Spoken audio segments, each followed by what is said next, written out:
Assalamualaikum warahmatullahi wabarakatuh. Perkenalkan, kami dari kelompok 1 yang beranggotaan saya sendiri, Lutfiani, NPM 1901010075, Yulia Niswi Aryani, NPM 1901010081, dan Nanda Ristina, NPM 1901010101, ingin menyampaikan hasil diskusi kami yang berjudul Hukum Kontrak atau Perjanjian.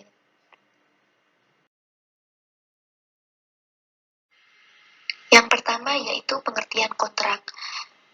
Istilah kontrak sering disebut dengan istilah perjanjian.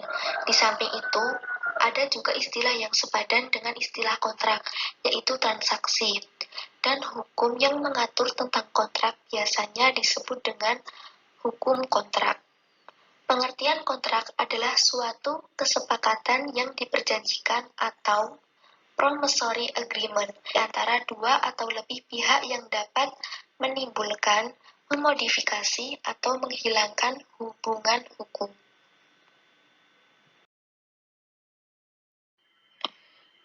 Selanjutnya, kontrak dan perikatan. Contoh perikatan yang tidak berdasarkan atas kontrak, tetapi berdasarkan atas undang-undang yaitu yang pertama, perikatan yang menimbulkan kewajiban mendidik dan memelihara anak. Yang kedua, perikatan karena adanya perbuatan melawan hukum. Yang ketiga, perikatan yang timbul dari pembayaran tidak terhutang. Dan yang terakhir, perikatan yang timbul dari perikatan wajar.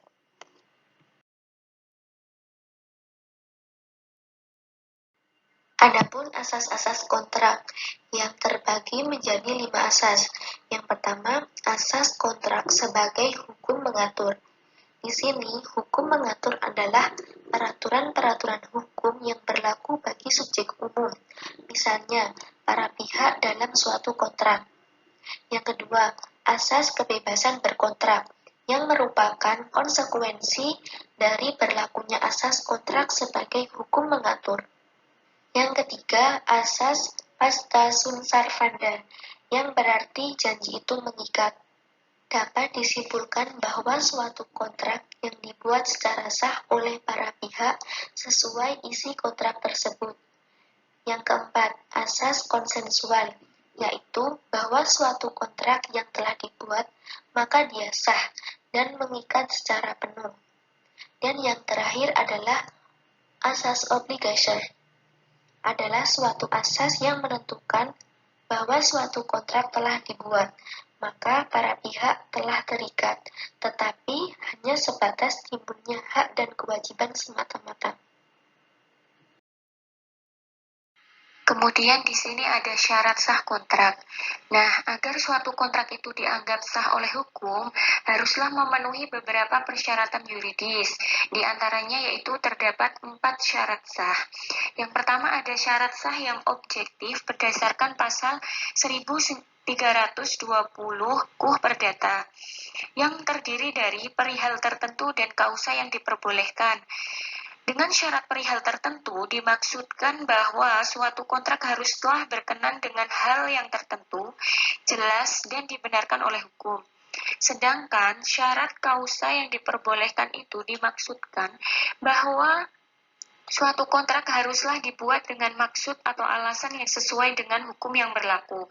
Jadi, jika tidak dilakukan atau bertentangan dengan hukum, maka konsekuensi hukum jika salah satu syarat objektif ini tidak dipenuhi, maka kontrak tersebut tidak sah dan batal demi hukum.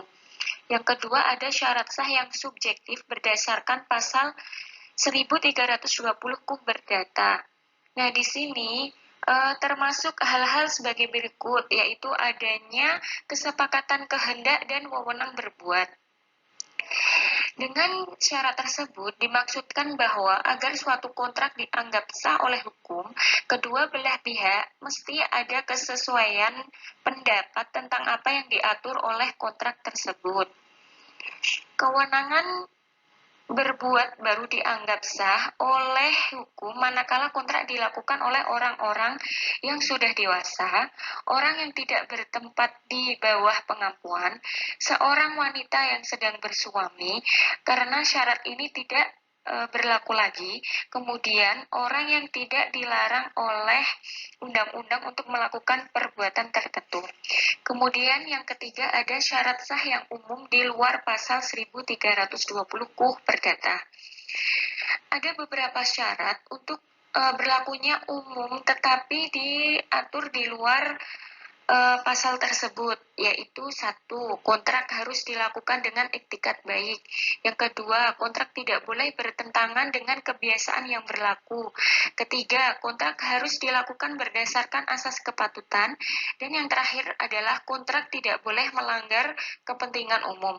Karena jika kontrak tidak dilakukan atau melanggar, maka konsekuensinya adalah bahwa kontrak yang demikian tidak sah dan batal demi hukum.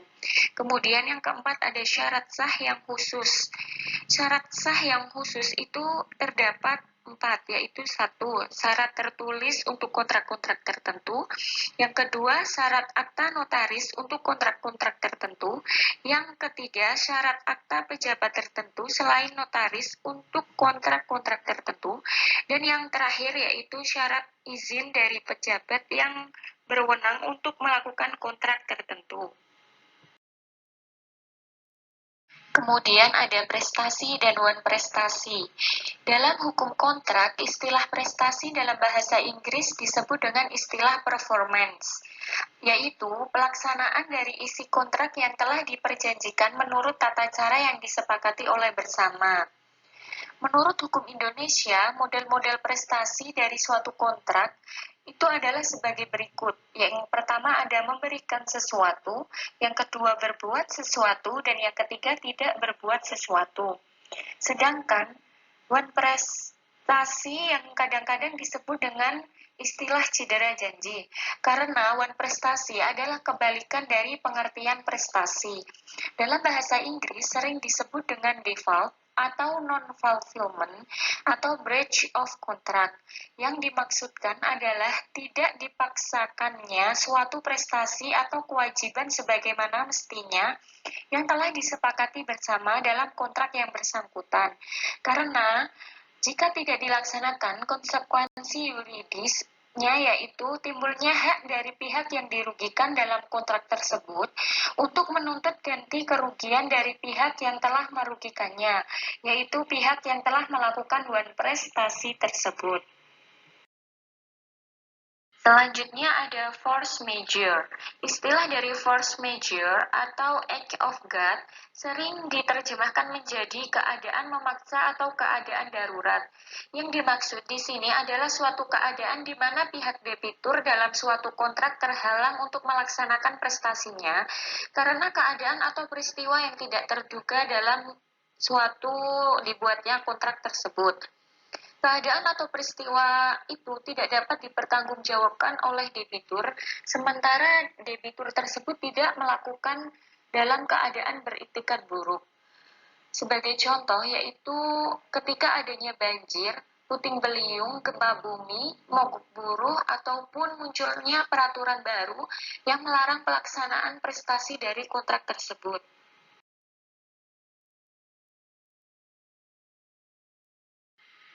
Secara garis besar, suatu force majeure dari kontrak terdiri dari force majeure karena sebab-sebab yang tidak terduga, force majeure karena keadaan memaksa, force majeure karena perbuatan tersebut dilarang. Selanjutnya adalah suatu force majeure terhadap suatu kontrak dapat diklarifikasikan sebagai berikut. Yang pertama, force majeure yang objektif. Jadi, force majeure objektif ini disebut juga dengan istilah physical impossibility. Yang dimaksudkan adalah bahwa force majeure tersebut terjadi pada benda yang merupakan objek dari kontrak tersebut, sehingga prestasi tidak mungkin dipenuhi lagi tanpa adanya kesalahan dari pihak debitur. Misalnya nih, benda yang menjadi objek dari kontrak tersebut itu terbakar atau disambar petir. Yang selanjutnya adalah force majeure yang subjektif. Jadi force majeure yang subjektif ini terjadi bukan terhadap benda yang merupakan objek dari kontrak yang bersangkutan, melainkan dalam hubungan dengan keadaan atau kemampuan dari debitur itu sendiri. Misalnya nih, jika debitur itu sakit berat atau cacat seumur hidup, sehingga tidak mungkin lagi melakukan prestasi. Yang selanjutnya adalah force majeure yang absolut. Jadi force majeure yang absolut atau yang sering disebut dengan impossibility merupakan force majeure di mana prestasi oleh debitur sama sekali tidak mungkin lagi dilaksanakan dalam keadaan bagaimanapun. Misalnya, jika barang yang menjadi objek kontrak tersebut tidak mungkin diproduksi lagi karena pabriknya terbakar. Yang selanjutnya ada force majeure yang relatif.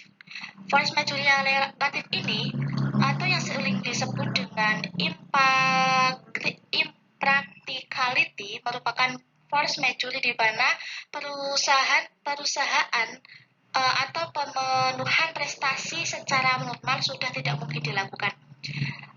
Sungguh pun secara tidak normal masih mungkin dilakukan. Misalnya terhadap kontrak ekspor impor di mana tiba-tiba oleh pemerintah dibuat ketentuan yang melarang memasukkan barang yang diimpor ke dalam wilayah negara tersebut. Nah, jadi dalam hal ini secara normal nih, barang tersebut tidak mungkin lagi diimpor meskipun secara tidak normal masih mungkin, misalnya melalui penyelundupan. Yang selanjutnya adalah force majeure yang permanen.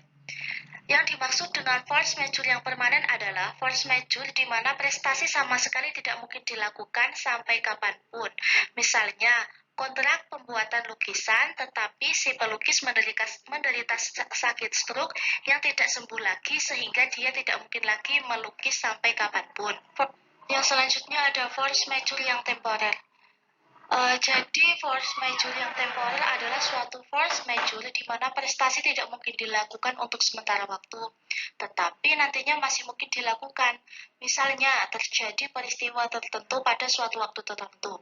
Contohnya, karena barang yang menjadi objek prestasi dari salah satu pihak tidak mungkin lagi diproduksi karena para buruhnya semuanya mogok atau terjadi suatu pergolakan sosial, sehingga pabriknya tidak lagi jalan. Akan tetapi, setelah buruhnya tidak mogok lagi atau tidak lagi terjadi pergolakan sosial, pabrik tersebut kembali berproduksi dan prestasi tersebut dapat dilanjutkan kembali. Selanjutnya adalah suatu force majeure terhadap suatu kontrak dapat diklarifikasikan sebagai berikut. Yang pertama, force majeure yang objektif. Jadi, force majeure objektif ini disebut juga dengan istilah physical impossibility. Yang dimaksudkan adalah bahwa force majeure tersebut terjadi pada benda yang merupakan objek dari kontrak tersebut, sehingga prestasi tidak mungkin dipenuhi lagi tanpa adanya kesalahan dari pihak debitur. Misalnya nih, benda yang menjadi objek dari kontrak tersebut itu terbakar atau disambar petir. Yang selanjutnya adalah force majeure yang subjektif. Jadi force majeure yang subjektif ini terjadi bukan terhadap benda yang merupakan objek dari kontrak yang bersangkutan, melainkan dalam hubungan dengan keadaan atau kemampuan dari debitur itu sendiri. Misalnya nih, jika debitur itu sakit berat atau cacat seumur hidup, sehingga tidak mungkin lagi melakukan prestasi. Yang selanjutnya adalah force majeure yang absolut. Jadi force majeure yang absolut atau yang sering disebut dengan impossibility merupakan force majeure di mana prestasi oleh debitur sama sekali tidak mungkin lagi dilaksanakan dalam keadaan bagaimanapun. Misalnya, jika barang yang menjadi objek kontrak tersebut tidak mungkin diproduksi lagi karena pabriknya terbakar. Yang selanjutnya ada force majeure yang relatif. Force majeure yang relatif ini atau yang sering disebut dengan impracticality merupakan force majeure di mana perusahaan atau pemenuhan prestasi secara normal sudah tidak mungkin dilakukan. Sungguh pun secara tidak normal masih mungkin dilakukan. Misalnya terhadap kontrak ekspor-impor di mana tiba-tiba oleh pemerintah dibuat ketentuan yang melarang memasukkan barang yang diimpor ke dalam wilayah negara tersebut. Nah, jadi dalam hal ini secara normal nih, barang tersebut tidak mungkin lagi diimpor meskipun secara tidak normal masih mungkin, misalnya melalui penyelundupan. Yang selanjutnya adalah force majeure yang permanen. Yang dimaksud dengan force majeure yang permanen adalah force majeure di mana prestasi sama sekali tidak mungkin dilakukan sampai kapanpun. Misalnya, kontrak pembuatan lukisan, tetapi si pelukis menderita sakit stroke yang tidak sembuh lagi sehingga dia tidak mungkin lagi melukis sampai kapanpun. Yang selanjutnya ada force majeure yang temporer. Jadi force majeure yang temporer adalah suatu force majeure di mana prestasi tidak mungkin dilakukan untuk sementara waktu, tetapi nantinya masih mungkin dilakukan. Misalnya, terjadi peristiwa tertentu pada suatu waktu tertentu. Contohnya, karena barang yang menjadi objek prestasi dari salah satu pihak tidak mungkin lagi diproduksi karena para buruhnya semuanya mogok atau terjadi suatu pergolakan sosial, sehingga pabriknya tidak lagi jalan. Akan tetapi, setelah buruhnya tidak mogok lagi atau tidak lagi terjadi pergolakan sosial, pabrik tersebut kembali berproduksi dan prestasi tersebut dapat dilanjutkan kembali. Yang selanjutnya ada juga ganti rugi. Istilah ganti rugi adalah apabila salah satu pihak tidak melaksanakan prestasinya, maka timbullah kerugian bagi pihak lainnya. Kerugian tersebut harus diganti oleh pihak yang melakukan prestasi atau cedera janji sebagai konsekuensi dari tindakannya yang tidak mau mengikuti kontrak. Komponen-komponen ganti rugi adalah sebagai berikut. Yang pertama adalah biaya, yang kedua adalah rugi atau dalam arti sempit, yang ketiga adalah bunga. Dalam ilmu hukum dikenal model-model ganti rugi yang timbul akibat prestasi dari suatu kontrak, yaitu sebagai berikut. Yang pertama adalah ganti rugi dalam kontrak, ada juga ganti rugi ekspektasi. Yang selanjutnya adalah pergantian biaya. Yang keempat adalah restitusi. Yang kelima adalah quantum meruit. Dan yang terakhir adalah pelaksanaan kontrak. Demikian presentasi yang dapat kami sampaikan. Apabila ada kesalahan kami mohon maaf. Saya akhiri. Wassalamualaikum warahmatullahi wabarakatuh.